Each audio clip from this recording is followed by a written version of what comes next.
when employees are motivated to act in the best interest of the customer. To maintain a positive relationship with its employees, Yum focuses on employee appreciation and rewarding those who excel in their jobs.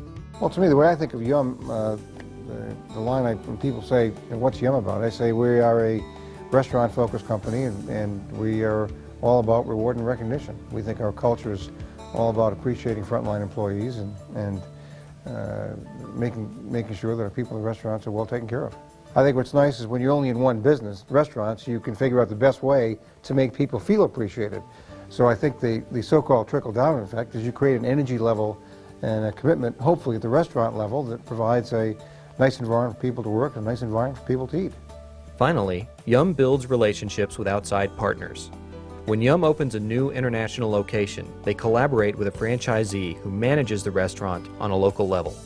We would have somebody who knows the market locally and knows real estate locally, knows labor laws, knows labor practices, knows the best way to merchandise the product and create some brand awareness. In terms of what will make that business successful from a local promotion perspective, a local partner probably better than we would be.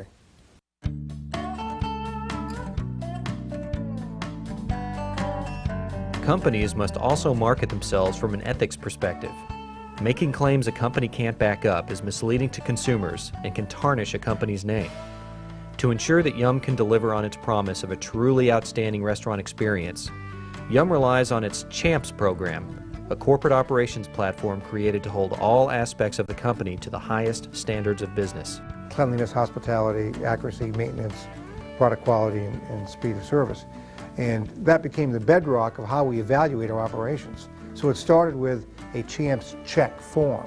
We had a mystery shopper evaluate a restaurant on these measures. And we've used that CHAMPS acronym to describe everything pertaining to our operating platform.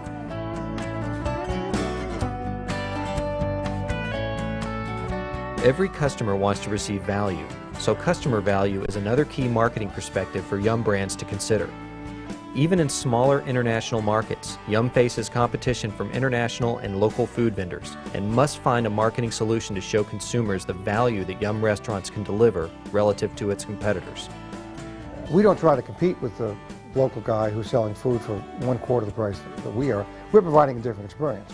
I mean, our facility looks different, our employees look different, our food is different. We are Real Food Fast. We've been calling ourselves Real Food Fast for a long time, and the thought there is it's real food, it's high quality food, but you get it quickly. And we use that concept where we bring KFC all over the world. In the case of Pizza Hut, we're really in two different businesses. We have a dine-in business, which is really casual dining, and we're bringing that even more upscale as we speak. And in the case of delivery, it's hot and on time. It's convenience.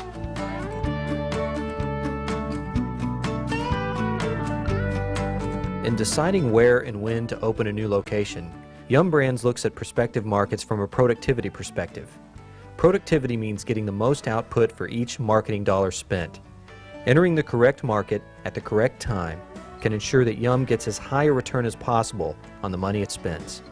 You don't want to be someplace so early that it diverts resources that's going to cost you a lot of both money and people to support that business, but you don't want to be so late that you miss the easy growth of the market. Because when a market starts growing rapidly and it becomes acceptable for American fast food, the easiest business to get is when it starts.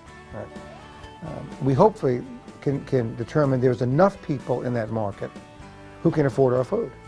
I mean, I was in Ecuador a couple of months ago, and Ecuador is not a rich country, but we have some of the highest volume, best managed KFCs in the world in Ecuador. Because there's enough people who can afford our food. Once Yum has decided to enter a new market, it achieves maximum productivity by allocating marketing dollars only to those areas that promise a return on investment. When we introduce a brand in a market, we don't advertise because you can't justify advertising. And the U.S. has very well-defined local advertising. Countries like Germany, there's only national advertising. So you couldn't possibly afford to advertise if you have 20 restaurants.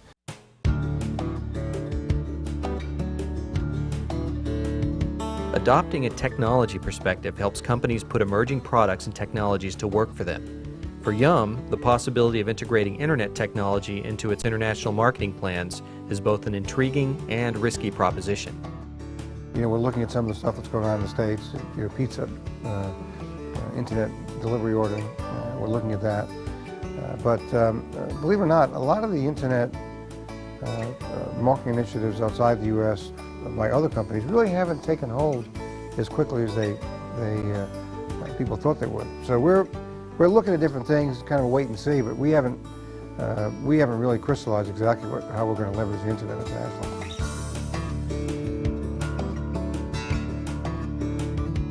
Much like exploring the internet as an international marketing tool, Yum is continually focused on bringing an entrepreneurial perspective to its work. That is, stressing innovation and looking for inroads to new markets. We take a lot of entrepreneurial risks ourselves, and our franchisees take a lot of entrepreneurial risks. And that's the nature of this category, where you try to create a retail business that wasn't there before. I mean, some of the larger risks we've taken, where people thought might not work, was stuffed crust in many markets. People did not think that people like cheese outside the United States as much as they do inside the United States. But stuffed crust has been an enormously successful product. It's the largest selling pizza in Mexico. And interestingly, stuffed crust has been a bigger idea outside the U.S. than it ever was inside the U.S. By addressing each key marketing perspective, Yum Restaurants International has been able to achieve steady growth on a global scale.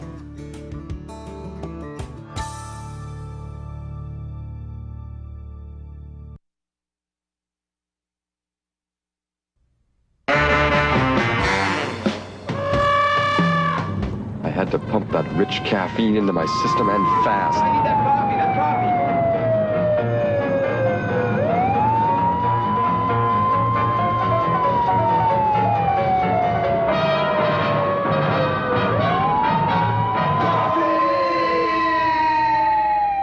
Relax, that was just a bad dream. Wake up and smell the... And remember, we've reached the decade when Java junkies have no trouble finding a quick fix.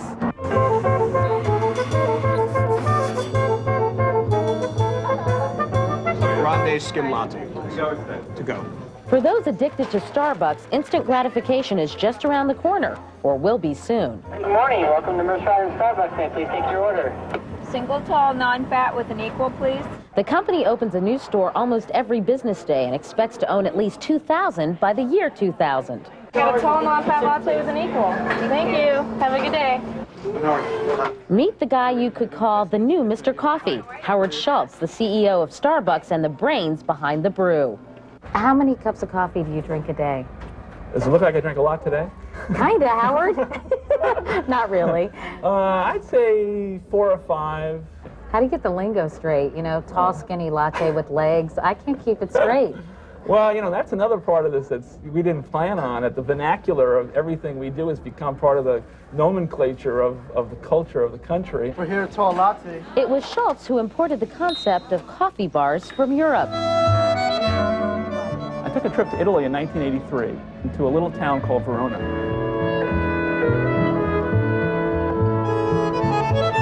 Cappuccino con caffè d'orzo. What I saw there was the unique relationship that the coffee bar had to the Italian community. That it was a place that everyone came to, and I wanted to recreate what I saw in Europe to America. Schultz began in the city which would one day be known as the capital of latte, Seattle.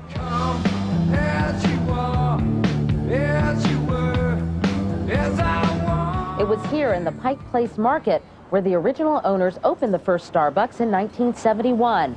Named after the first mate in Moby Dick with a siren for a logo, Starbucks had become a Seattle institution by the time Schultz took over the company. In 1987, when you first bought Starbucks, you all didn't do so well. You lost, what, $1 million? We lost $3 or $4 million there for about 3 years, and a lot of people had a lot of doubts about whether or not this guy had a good idea. Was there ever a point where you just wanted to give up? I know that one of the first years after you had purchased Starbucks, your wife was expecting a baby, and Right. she was supporting you, and I think you were quoted as saying that was a very, very, very hard year. Three Yes. varies. Yeah. I mean, at any point in time, did you feel like saying, oh, forget it, it's never going to happen? That was a very rough time.